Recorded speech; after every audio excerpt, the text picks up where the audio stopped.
L'association vendéenne des constructeurs de maisons vous présente le journal du Vendée Globe.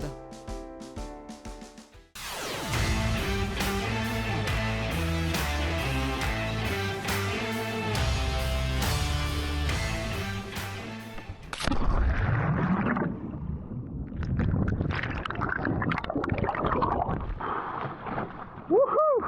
73e jour de course, et tandis qu'ils sont une poignée à l'image de Conrad Coleman à profiter des alizés et des conditions réchauffées de l'hémisphère sud,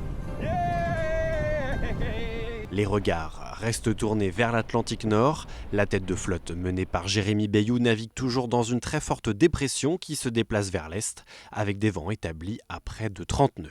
On a eu jusqu'à 8 mètres de mer. C'était assez impressionnant, mais ça déferlait pas trop. C'est un peu pénible quoi, de prendre aussi cher alors que l'arrivée est pas loin. Voilà, ça va être vraiment le chemin de croix jusqu'à l'arrivée. Là, je crois qu'il n'y a pas de pire scénario que ce qu'on a en fait. Le skipper de Biotherm ainsi que Nicolas Lunven sur Holcim PRB ont doublé Sam Goodchild. Après avoir explosé sa grand voile lundi, le skipper britannique de Vulnérable a marqué le pas et s'attelle à réparer au mieux et au plus vite. Dans tout ça, il y a quand même des bonnes nouvelles. Je suis passé sous la barre des 1000 milles, moins de 1000 milles avant la ligne d'arrivée. Quand est-ce que je vais arriver, ça, j'en ai aucune idée, mais on se rapproche de la fin. Dans le quatuor de poursuivants, changement de hiérarchie, toujours gêné par son foil bâbord, Boris Herrmann a fait le deuil du top 10. L'Allemand est désormais devancé par Benjamin Dutreux, Clarisse Kremer et Samantha Davis. Jusqu'à l'arrivée, ça va pas être de tout repos. Si on veut réussir à grappiller un peu vers le nord et remonter, et puis ensuite, voilà, c'est la dernière dépression.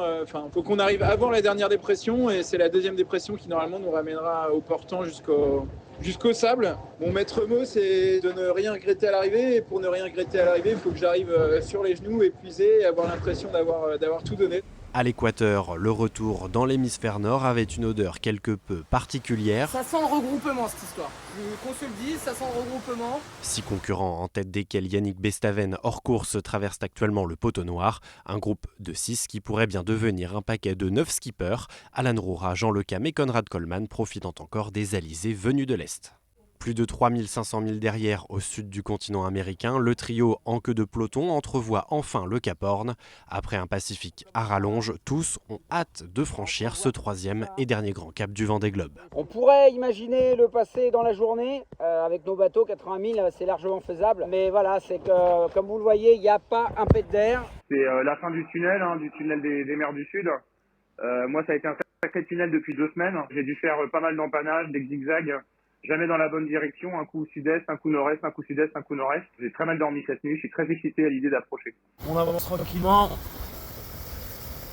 et puis on fait ce qu'il faut, et on regarde toujours la météo du Cap Horn, puisqu'elle ne sera pas nécessairement simple. Voilà, frottez les doigts.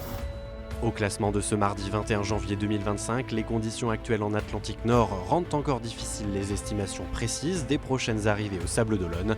Jérémy Bayou est pour l'heure attendu dans la nuit de jeudi à vendredi. En 14e position, on retrouve Romain Attanasio.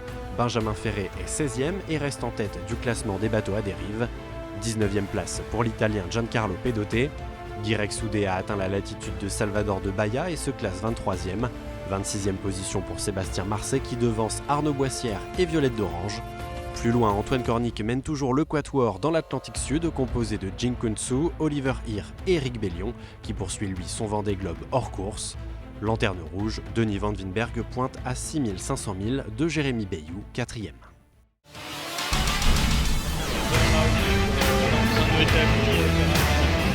C'était le journal du Vendée Globe par l'association vendéenne des constructeurs de maisons.